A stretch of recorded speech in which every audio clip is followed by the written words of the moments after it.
Jamshedpur cooperative college, department history, chapter 9, intermediate second year. Topics संचार प्रणाली, information systems. आज हम संचार क्षेत्र में क्रांति युग में हैं। आज हम संचार क्षेत्र में क्रांति युग में हैं। हम लोग मोबाइल एवं इंटरनेट द्वारा विश्व के किसी भी कोने में स्थित व्यक्ति से बात कर सकते हैं और उसे हम देख भी सकते हैं। परंतु तुगलक काल में डाक व्यक्ति खुद लेकर जाते थे। तुगलक काल में डाक व्यक्ति खुद लेकर के जाते थे और उस समय डाक प्रणाली बहुत कुशल थी। जहां सिंध से दिल्ली की यात्रा करने में 50 दिन लगते थे, वहीं गुप्तचरों की खबरें सुल्तान तक तिरुतम डाक व्यवस्था द्वारा मात्र 5 दिनों में पहुंच जाती थी। इब्न बतूता इस कुशल डाक व्यवस्था को देखकर आश्चर्यचकित था। उसने इस कुशल डाक व्यवस्था का वर्णन किया है। उसने कहा है कि भारत में 2 प्रकार की डाक व्यवस्था है।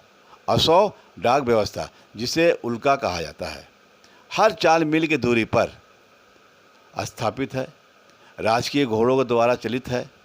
पैदल डाक व्यवस्था की प्रति मील 3 स्थान होते थे।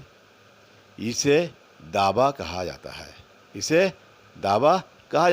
पैदल डाक व्यवस्था के प्रति मील 3 अवस्थान होते थे। इसे दावा कहा जाता है। यह 1 मील का तिहाई होता है। नेक्स्ट टॉपिक, आर्थिक स्थिति। इब्न बतूता ने भारत के कई शहरों किलों का वर्णन किया है। कई किलों का वर्णन किया है। वे ग्वालियर का बड़ा शहर कहा। उसने ग्वालियर को एक बड़ा शहर कहा। पहाड़ी पर एक अजय दुर्गा स्थित है। ग्वालियर में पहाड़ी पर एक अजय दुर्गा स्थित है और किले के द्वार पर पत्थर में एक तराश कर हाथी तथा महावत की मूर्ति स्थापित की गई है। उस किले के द्वार पर एक हाथी तथा महावत की मूर्ति का स्थापित किया गया है। इसे देखने पर वह सचमुच का हाथी दिखाई देता है। उसे अगर हम देखेंगे कि लगेगा सचमुच का हाथी है। इस तरह से पत्थर को तराश कर किया गया था। किले के नीचे एक अत्यंत सुंदर नगर बसा हुआ है। जिसे सफ़ेद पत्थर तराश कर बनाया गया है। उस शहर को सफ़ेद पत्थर से तराश कर बनाया गया है। ये जो अत्यंत सुंदर नज़र आता है।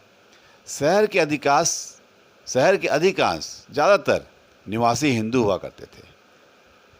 अलाउद्दीन खिलजी के पुत्र खिरज खां, अबू बकर खां एवं शादी खां और का ग्वालियर किले में ही कैद रखा गया था इन्हें, और जहां उसकी क्रूरता पूर्वक हत्या भी कर दी गई।